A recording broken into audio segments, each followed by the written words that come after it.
having invested like the majority of my 20s in post-rock, it is really strange to see how often I'm asked about this genre. So here's the post-rock alphabet, right? Start with numbers, right? Start with one of my best friends, my college roommate. I was in a couple different bands with him. I put out his first album, Glass Wars, and then I gave a huge 9.0 review to his much more mature second album. I mean, it wasn't just him. He had a partner who worked with him who was like a total genius analog synth collector and expert on, old synth sounds and patches from like the kind of late 70s, into the very, very early 80s, sort of like the Eno period. I didn't put out his second album, Minor Shadows. I think Bada Bing put this out, but I did give it a 9.0 on Pitchfork. And it was sort of funny because it was sort of the same thing that happened with Ryan Schreiber, who started and owns Pitchfork. He had given this huge review like as kind of like a statement to a band that also came out of post-rock, who I'll get to in about 3 seconds, called Casey Accidental.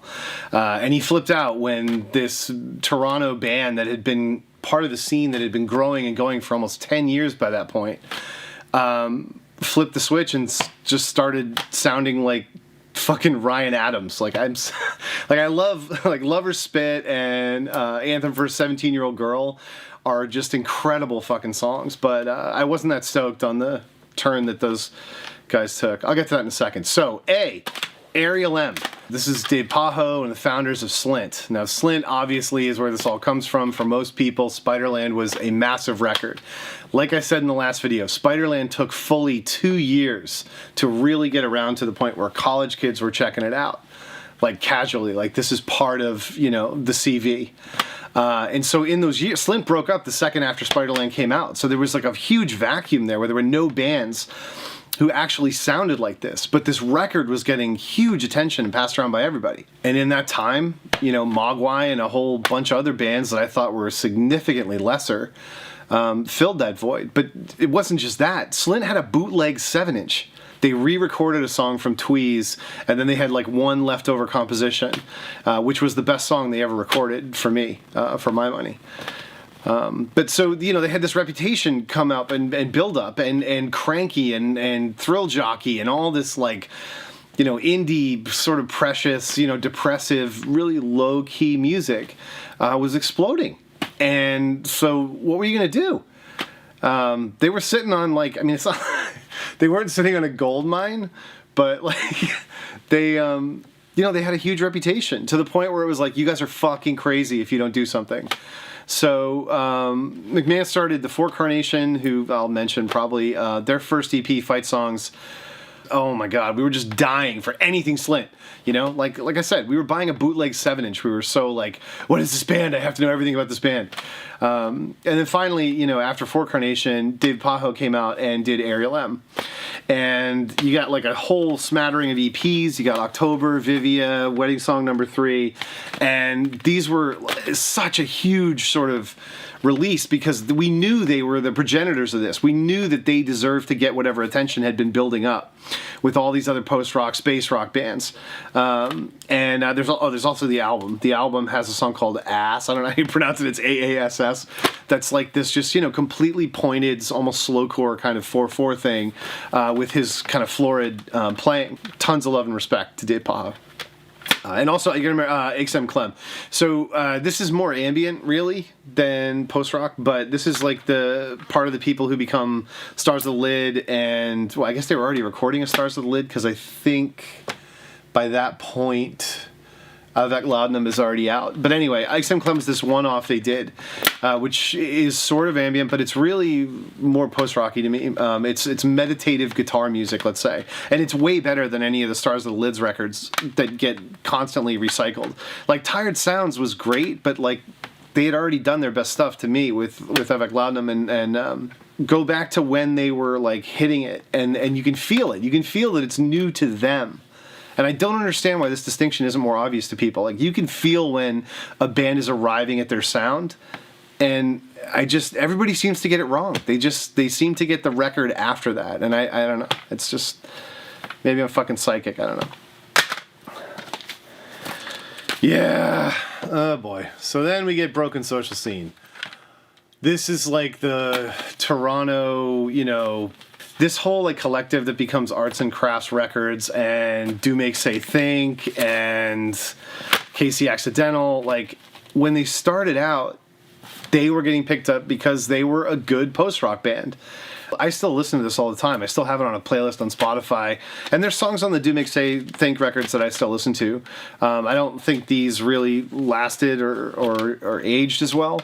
But Casey Accidental and Broken Social Scene became totally subsumed by this critical response, which was coming out of a website that I was like sort of running alongside 4 or 5 other people at that time.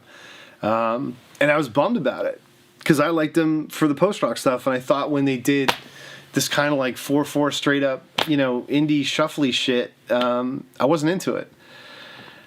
But that's the historical record. That's what worked, man. That's what made all this shit take off. And then, right around that time, you have fucking Godspeed You Black Emperor, who I just fucking hated so... Like, I could not have hated that band anymore. Like, them and Tortoise, I fucking loathe, despise those bands. Like, Lift Your Skinny Fist is the most fucking basic shit ever. Like, yeah, let's do a fucking marching, endless crescendo, and, oh, God, there's just no fucking thought to that music. It's the most fucking banal shit ever. And then you go and wrap it in, like, pseudo-political food not bombs bullshit. Like, get that fucking crap out of my music. I just want to fucking look at dead trees, okay? Like, I'm all set. I'm pretty sure you don't have the world figured out.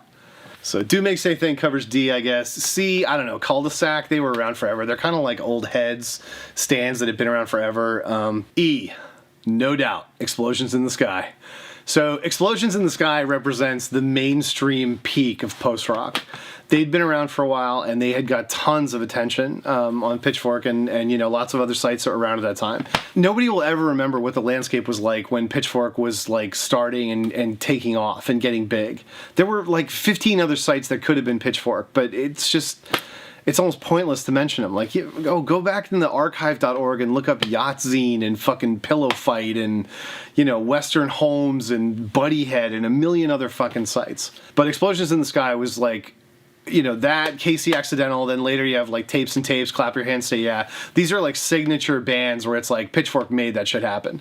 And Explosions in the Sky got an email, from the former drummer for fucking Red Cross in their glam period. He became a music supervisor, and he handled Friday Night Lights, the movie. And he contacted them. He said, "You guys are from Texas. This movie is all about like what it's really fucking like as a teenager trying to play football in Texas, which is fucking insanity beyond measure." And they totally got it, and they worked with him. And like, my kids are going to be in high school soon. I know football players, they still work out and watch that movie on loop constantly because it is so fucking real. It's just a fantastic movie, man. It's just fucking perfect. And the soundtrack is perfect. And Explosions in the Sky were like a Mogwai tribute band. Yeah, they were, big time. Like, if Come On Die Young was never released, Explosions in the Sky wouldn't exist. Like, they didn't get there from Bedhead. That didn't happen. By the way, the reason I didn't mention Bedhead is because they're not a post-rock band. They're just like a, depressive sort of semi-slowcore band. They're also one of the best bands of the 1990s, full stop, but the Numero group has you covered, and there's a really expensive box set you can get of all their stuff, which I have on like 12 different formats. They were honestly one of my 5 favorite bands of the 90s, and they hate me because of a review I wrote of the New Year, which, is my fault. Matt Cadane is now like a professor of early colonial literature and pre-colonial English literature. He's been at a number of different universities. I mentioned them in the intro to the book about Joy Division I wrote, and they made my life. And I owe them more than I could ever express. So I'm sorry I pissed you off, man. And I'm sorry I was a dick about it, too, after you emailed me and said I was full of shit, which I was. F, the For Carnation, duh. Fight Songs, the EP I was talking about. So For Carnation, yes, it is Grace Beneath the Pines and Get and Stay Get March, the first EP. This was like massively fucking important for all the Slint nerds. I think I just broke the CD. And there was an album after that called Marshmallows, which I didn't like at all. But yeah, that was the other half of Slint, and it kind of flamed out pretty quick. It just didn't take off. But that first EP is fantastic, and you don't really need much explanation or exposition about what it is if you've heard Slint. What did I do for G? I guess Granger. I think they were on Merge. I can't remember. So there was like a pretty heavy UK response to the emergence of post-rock. Because over there, I'm sure they heard those Talk Talk records, and obviously Bark Psychosis got tons of rep from Simon Reynolds and other writers. And so there were some bands sort of there for the taking that weren't getting promoted in America, and they got signed super fucking fast after Merge and, you know, Touch and Go and all these labels started realizing, like, hey, this super depressing, you know, ambivalent music that's never going to be popular, and kids seem to like the fact that it's never, ever going to be popular, and it makes them feel safe. Let's get a bunch of that shit in here. So Granger is pretty good. I reviewed that on Pitchfork too, which I have no idea how the fuck you could find it, but I just basically, it was one of my earliest reviews and it was like worthless, but then you got H. H would be Hood. I loved Hood. Fuck, I still have the promo for this. It's like handwritten, the singles compilation that they put out. I think this was in 2000, I don't even know what. They put out fucking 7 inches, 97, 98. They're kind of like Flying Saucer Attack, which I should have mentioned in F2. Just one of these like hermetic, crazy bands that did tons and tons of records and tons of different sounds and were fearless about their sound. But they also, at that time, put together some of the most pastoral. That word pastoral is so fucking lame, but it's so appropriate for them. You know, it was some of the coolest shit that just sounded like you were walking around in a fucking field full of dew and, you know, half hungover and stoned, and they just fucking nailed that. I got nothing for I, but I will hit you with 2 strong J's. Jessamine, who I fucking loved, and June of 44, who I fucking hated. Fuck that band. Like, yeah, Doug Sharon was in codeine for 15 minutes at the end, and he let me use his kit at the Bug Jar in Rochester. Thanks, Dougie. But, like, man, that fucking whole nautical fetish fucking sued bullshit. Fuck that shit. If I saw another fucking map of the ocean on a fucking record, I was gonna fucking smash it. Then you get, like, Victory at Sea and fucking band. Oh, my God. I mean... Rachel's were okay, right? But you wouldn't believe for like 3 fucking years, every record was a picture of a fucking ship.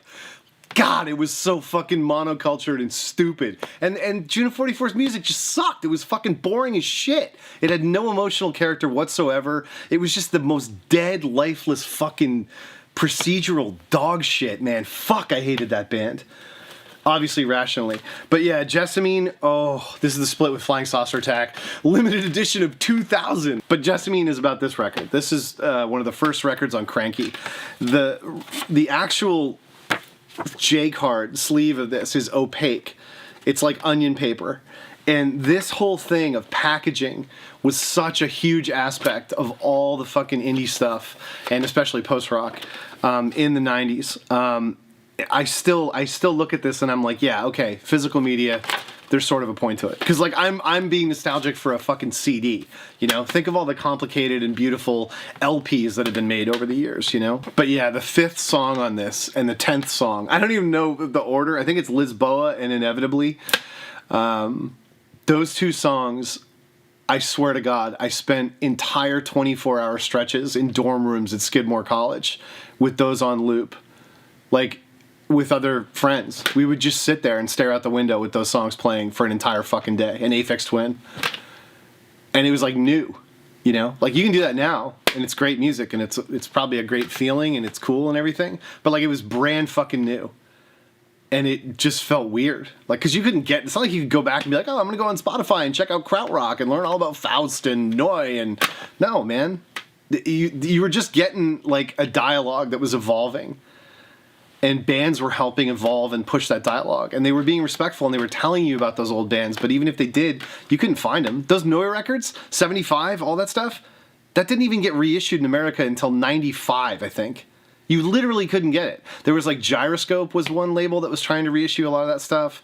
And then in 96, 97, once all these post-rock bands were talking about it, Harmonium, fucking everything got reissued. And actually, right before that, Sony put out the super bitmap version, this 3-CD box set of Brian Eno's stuff, which they called Super Bitmap. It's some kind of bullshit 24-bit thing that they pretended they put on a 16-bit 44.1 CD. Like, it's a fucking machining standard. It's an ISO standard. You didn't do anything different with the CD ever. AU gold CDs? No, it's fucking ridiculous.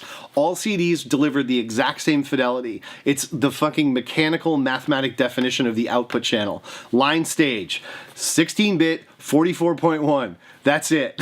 But anyway, this was a beautiful box set, and just insane, ridiculous packaging.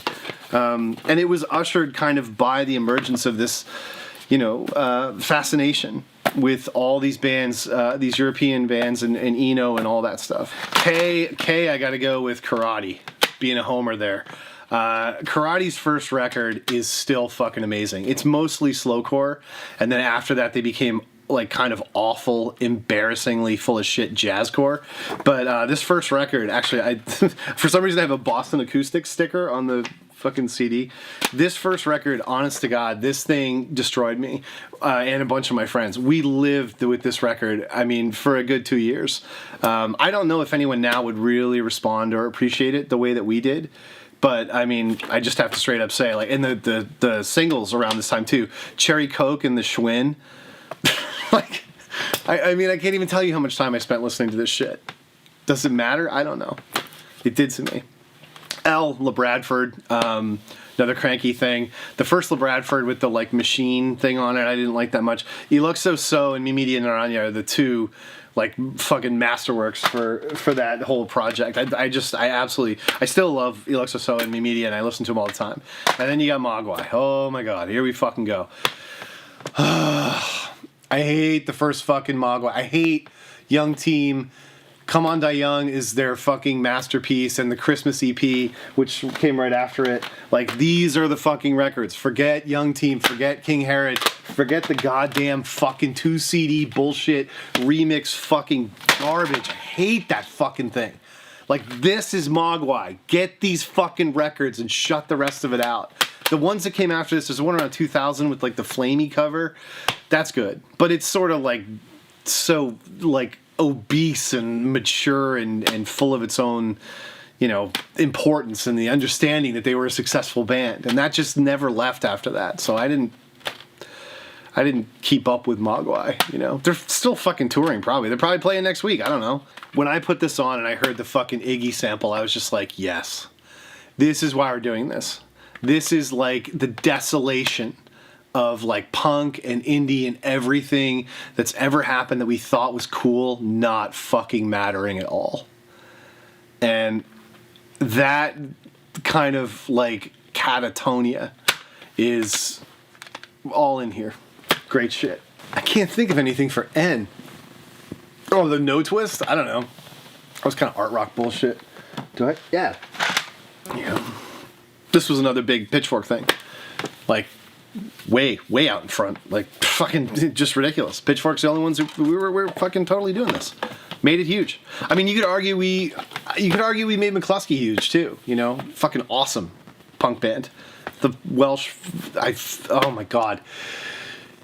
They don't need my help. I couldn't believe how excited I could be by a band having already been through so much indie bullshit and been over so much bullshit. When I heard those 2 records without MSG and McCluskey to Dallas and all that, fuck, man. That shit still just destroys. The Strokes, great. It was really great. Classic American rock and roll sound. People still listen to it. People still listen to Pearl Jam. Not equating the two, but lots of people will be okay if you put on the Strokes. Almost nobody is going to be okay. You're at a fucking party in your 30s or 40s and you put on fucking McCluskey do Dallas. Good luck. I don't remember any O bands. I didn't even bother. P, I would say Piano Magic, who I fucking loved. Darley used to do these ambient records, the Bliss Out series, and I did fucking 40 of them as far as I know. Those were huge. That's where Winnie and Carl started out with Antarctica. And Piano Magic's was a little bit different. It really went crazy. It was some 30-minute song called The Trick of the Sea, I think. And the first 8 minutes of it are just total perfection. Just absolute emotional satiety. Just fetal position. Perfect beauty. And there's this 12-inch. I'm not going to fucking go find it. There's a 12-inch called The Fun of the Century, and the B-side's I Am the Sub-Librarian. That is Oh, perfect. And it sucks because when you put out a record that's that good, that's that strong and that concise, you can never top it. Ours, Rachel's, obviously. Rachel's were huge. I love a couple of Rachel's songs. I'll put it on the playlist. But basically, initially, I was super fucking suspicious of Rachel's as, like, liberal arts fucking jack-offs who just were totally full of shit and precious and just, you know, went in their room and stared at fucking poetry all day. I don't fucking know. I really had a fucking just short trigger for all of that fucking crap. But Rachel's were so good that they won me over. Now, they did not win me over to the extent that the Sonora Pine did. Sonora Pine was probably the most stunning thing I heard to come out of all this. It's Tara Jane O'Neill's band. There were people that had been in other bands, like she was, you know, involved with Rodan and this whole Louisville scene. They ended up making a movie, which is not that embarrassing, called Half Cocked. Well, it is embarrassing in the sense that Ian Svenonius is involved with. Sorry, dude. You're a great singer. Awesome on stage. Don't ever interview anyone. But yeah, the Sonora Pine second record. The first record was great too, but it only had like a couple of really, really good songs. I think I don't know if one of the dudes from Chisel was involved. There was another band that was associated with this. But Rungs on this was just incredible. And that's fine, but there were only a couple of good songs on it. When their second record came out, the Sonora Pine 2, it's Spiderland. It's as good as Spiderland. It is as consistent, rich, thematically, like, enduring. It's perfect. This is way the fuck up there. Total 90s. Forget post-rock, whatever fucking genre you like. You know, you want to get into fucking IDM and, you know, a Square Pusher. You're like a huge fucking underground hip-hop person. And why don't people talk about Jerry the Damage anymore? Like, across the fucking board, this is one of the best records from the 1990s. It's probably on Spotify, so no big deal. Go fucking click on it. T, you know, obviously I talked about Turing Machine, but that's more like kind of mathy. I guess I could, you know, I'll plug my friend's band, Tungsten, down in New York. Oh, Tristez. Oh, no, Tarantel. Fuck. From Bone to Satellite, Tarantel. It's just fucking, you know, of course, it's black. Oh, this record is so good. I totally forgot about this. The song, I think it's Carl Sagan or something. This Tarantel record and one I'll get to in a second were the two sort of definitive, like, post-rock records. Like, that whole expansive Pink Floyd going on forever shit. It's these records. And they did it best. Tristeza was kind of like Jejune. They were like a, you know, jazzy sort of fucking whatever thing. They were okay, but Tarantel, that was some solid shit, man. Yui, I guess, Sasha Ferd Jones band. They were good. I mean, honestly, Yui did a really cool fucked up kind of click and cut song when clicks and cuts was like a thing right before fucking Glitch. Like, oh man, I lived through some of the worst fucking music ever recorded. Fridge, are you fucking kidding me? Oh god, I had fucking people trying to say this shit was good. Go fucking listen to French Paddleboat, man. Oh, I can't remember anything for V. I'm sort of running out of steam. I mean, you get to the end of the alphabet, but the last two I'd talk about would be the Wind Up Bird, whose album Whips is like a deconstruction psychological terrorscape. It revolves around a breakup voicemail message. It's one of the most powerful, harrowing, disturbing, fucking beautiful things I've ever heard. And I'm terrified of flying. And I got married in Bangkok, which is a 24-hour flight. And I listened to it on repeat for the entirety of that trip, nonstop. I mean, I was like in a different psychological slice of reality. It was so transportive. And I think part of it had to do with the fact of all the bullshit breakups and awful relationships you go through in your youth that you never fix, that are never cleanly resolved. When you get married or you bond with whoever you decide your partner's going to be for the rest of your life, you got to work through that shit. Like, that day. You don't think about it until then. That record is the fucking sound of the gravity of something like that. And we're going to wrap it up, baby. Yume Bitsu, my boys. Oh, I love you. I go fucking ham on this record for anybody who asks me about post-rock. It's not even that good. I still have the picture of my ex-girlfriend in here. No. This record, one of the reasons I love this record so much is it's sort of a spiritual inheritor of this record, which is a Magic Hour 7-inch called Heads Down. It's 9.5 minutes long, and you just flip the 7-inch over and play the last 5 minutes. It's Damon from Galaxy 500. It's the band that was kind of formed coming out of the breakup of Galaxy 500 when Dean Wareham goes and forms Luna. And there's something about the drone of this, like Yola Tango never nailed that. This is like what guitar drone should be. Like Velvet Underground, Spaceman 3, all this stuff, yeah, great. This is just like, close your eyes, you're off. Like, and obviously the cover sort of is lip service to that. I don't think this version is available anywhere except on this record. So I'll think about like ripping it somehow, I guess. But yeah, this was Damon and Naomi, and then Wayne Rogers and Kate Bigger, and it was just like the album they did had a version of this, and it sucked. It was totally dry. And so yeah, Team Yume is sort of like the sequel to that song in my head, and I'll listen to this on loop for like 2.5 hours. By the way, that 1 Mile North record, I have like 150 copies of this. So if you want one, I can fucking send it to you. Just figure out a way to message me privately, and I'll ship it off.